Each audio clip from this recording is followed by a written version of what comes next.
नमस्कार दोस्तों, मैं खुशबू मिश्रा स्वागत करती हूं अपने चैनल खुशबू मिश्रा ब्लॉग में। और आज मैं आपके साथ करवा पूजा आसान विधि से कैसे करें तो वही आज मैं करके दिखाऊंगी। और पूजा करने से पहले हमें जो शादी की ये चुनरी होती है ना, इसको ओढ़ लेना चाहिए और 16 श्रृंगार जरूर कर लेना चाहिए। जो भी सुहाग वाला व्रत हो उस दिन हमें 16 श्रृंगार करके ही पूजा करनी चाहिए।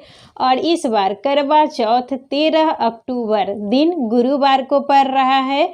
और यहाँ मैं दो देखिए ये फ़ोटो ली हूँ, तो एक मैं भगवान शंकर भगवान का, गौरी माता, शंकर भगवान और गणेश जी यानी ये शिव परिवार का फ़ोटो है। और एक मैं करवा माता का फ़ोटो ली हूँ और एक करवा है ये, तो इसको अब मैं ड्राई फ्रूट से भरूँगी।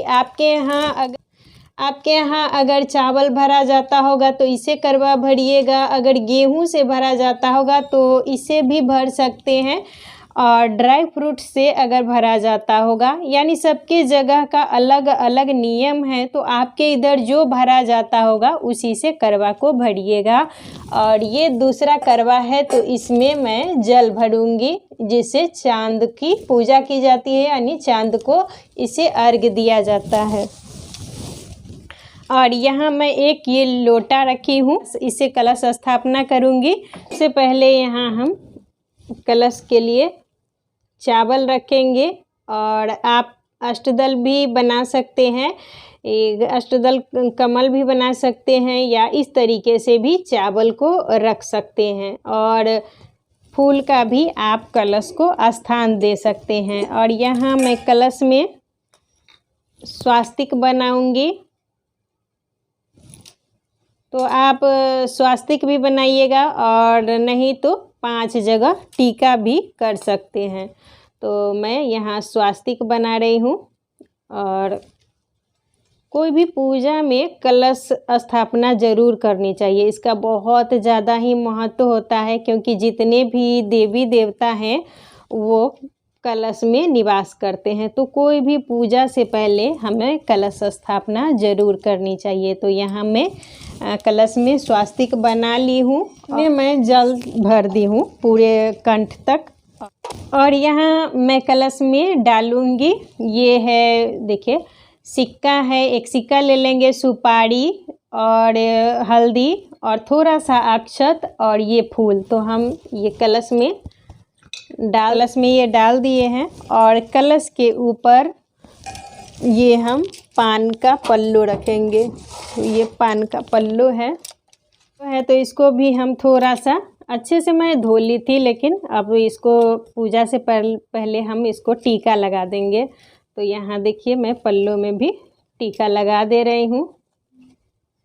और इसमें हम फिर पीला चंदन से थोड़ा सा टीका लगा देंगे, तो ये देखने में थोड़ा ज़्यादा ही अच्छा लगेगा। और आपका आम का पल्लू आपको 5 पत्ता वाला लेना है या 7 पत्ता वाला लेना है। तो यहाँ देखिए ये पल्लू तैयार हो गया, तो इसको मैं जल में डाल दूँगी इस तरीके से।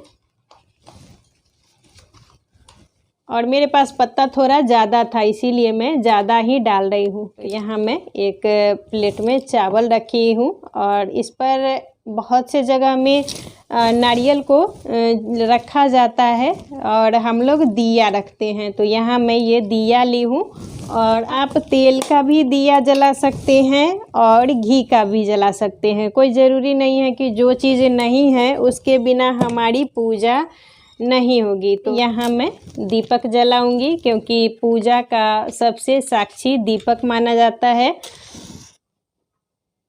करवा है तो मुझे छोटा ही करवा मिला, तो यही मैं ले ली थी। और इसमें हम जल भरेंगे।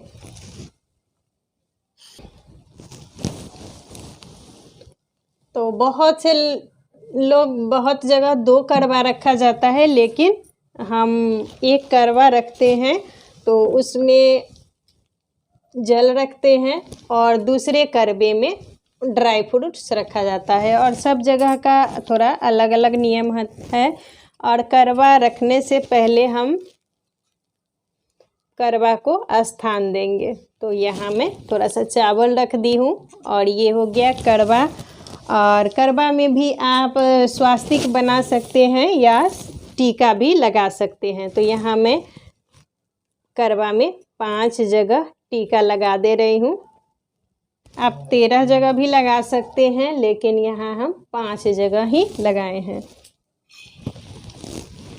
और उसके बाद अब हम गौरी गणेश की अर्चना करेंगे। तो यहाँ हम पान का पत्ता लिए हैं, यहाँ हम गणेश जी रखे हैं और यहाँ माता गौरी को रखे हैं।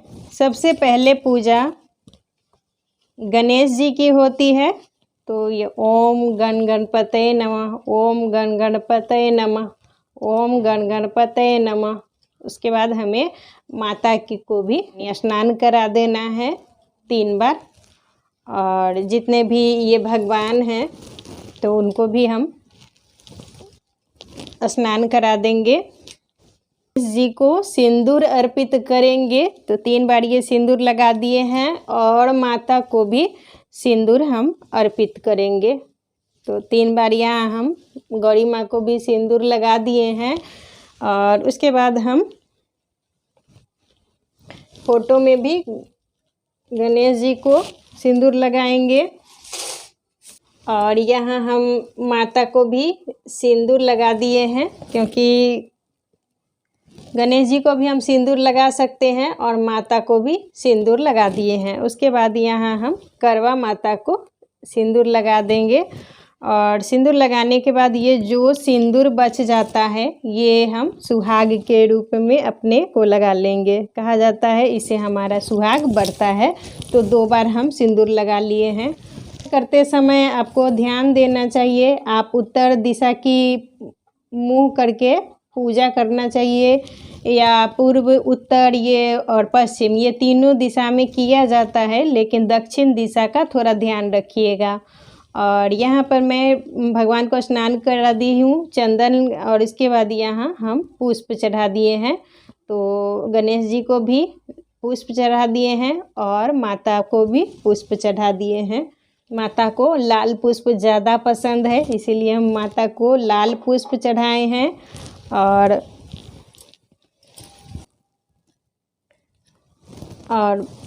शंकर भगवान को हम पीला चंदन लगाएंगे। भगवान को सिंदूर नहीं लगाया जाता है, इसीलिए हम पीला चंदन लगाए हैं। और ये है पुष्प। तो भगवान को उजला और ये नीला रंग का फूल ज़्यादा पसंद होता है।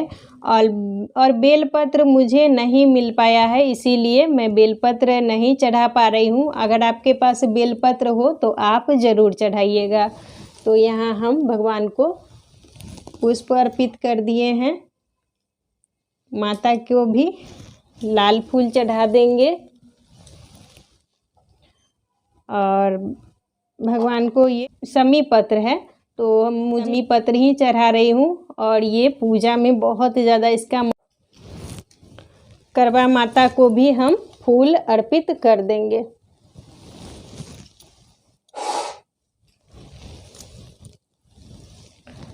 और उसके बाद हम करवा को भर देंगे यहाँ पे।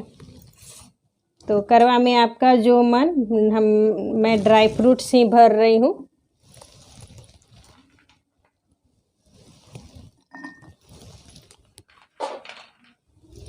तो इसको पूरा अच्छे से भर देना है, खाली थोड़ा भी नहीं छूटना चाहिए। इसको अच्छे से देखिए, पूरे अच्छे से इसको हम भर दिए हैं।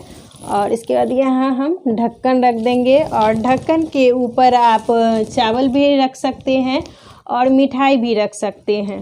गणेश जी को दुर्वा बहुत ज़्यादा ही पसंद है, तो गणेश जी को दुर्वा ज़रूर चढ़ाना चाहिए। तो यहाँ मैं गणेश जी को दुर्वा चढ़ा दी हूँ। ये अक्षत चढ़ा देंगे माता के ऊपर, और शिव भगवान के ऊपर, शिव माता पार्वती के ऊपर, करवा माता के ऊपर। और हम कलश की भी पूजा कर लेंगे। तो यहाँ मैं कलश की भी पूजा कर रही हूँ। और कलश को भी यहाँ हम टीका लगा देंगे 5 बार। कलश का भी पूजन हो गया।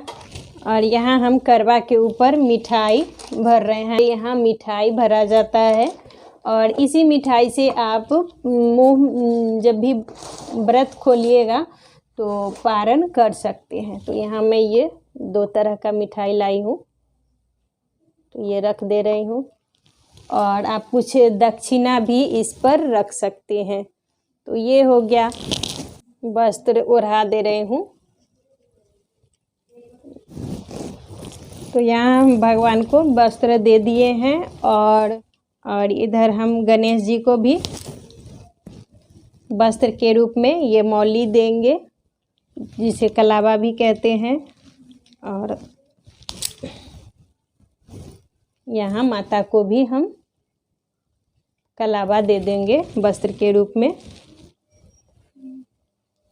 और यहाँ हम करवा में भी कलावा लपेट देंगे। 3 बार या 5 बार भी आप लपेट सकते हैं।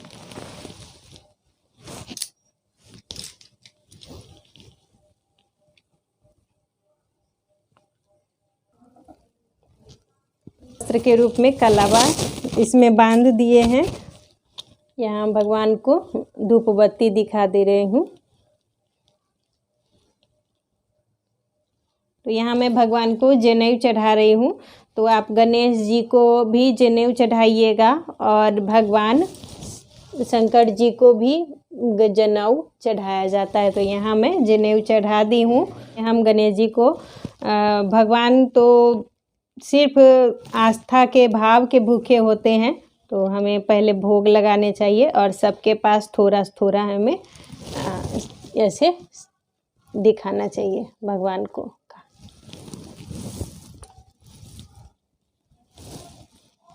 तो यहाँ मैं भोग रख दूंगी, जगह तो बहुत कम पड़ रहा है।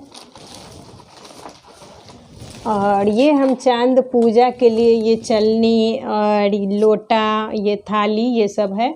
तो इसको भी मैं भगवान से स्पर्श करा दे रही हूँ। और यहाँ तो उतना जगह नहीं है, इसीलिए हम नहीं रख पा रहे हैं।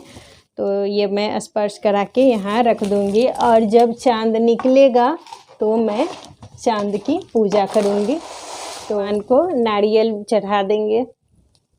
कहा जाता है कि जितना भी भक्ति की प्राप्ति ये नारियल में ही होती है। तो हम ये नारियल ज़रूर चढ़ाना चाहिए।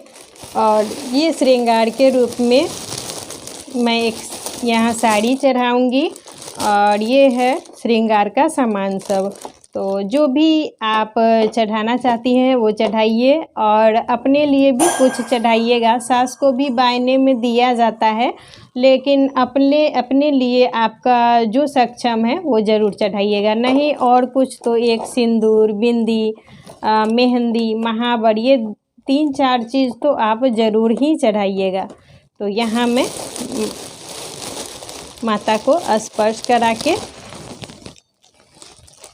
और इसको भी मैं नीचे रख दूंगी, क्योंकि यहाँ पे जगह अभी नहीं है उतना।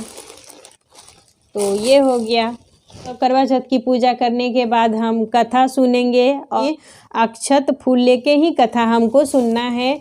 और कथा सुनने के बाद हम फूल अक्षत यहाँ रख देंगे और हम भगवान से प्रार्थना करेंगे कि हे भगवान, अगर हमसे पूजा में भूल चूक हो गई हो तो मुझे माफ़ कर दे और अपना आशीर्वाद मेरे ऊपर, मेरे परिवार के ऊपर ऐसे ही बनाए रखे।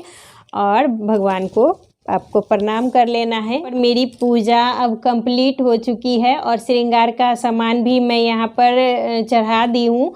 और ऊपर में जगह नहीं था, इसीलिए हम इसको नीचे में रख दिए हैं। और उधर वो चलनी ये सब रखा है। और चांद निकलने का अब इंतज़ार करेंगे। चांद निकलेगा तो चांद की हम पूजा करेंगे। और चांद की पूजा करने के बाद आप पति का पूजा कीजिए और पति को अच्छे से आसन पे बिठा के तिलक लगा के अक्षत से टीका कर दीजिए, अक्षत और रोली से, और फूल से थोड़ा फूल भी चढ़ा दीजिए और मिठाई खिलाइए और उसके बाद पानी पिलाइए। तो जैसे हम भगवान की पूजा करते हैं वैसे आपको पति की भी पूजा करनी है। तो आशा करती हूँ इस वीडियो से आपको बहुत सारी जानकारी मिली होगी। फिर मिलूँगी नए वीडियो में, तब तक के लिए नमस्कार।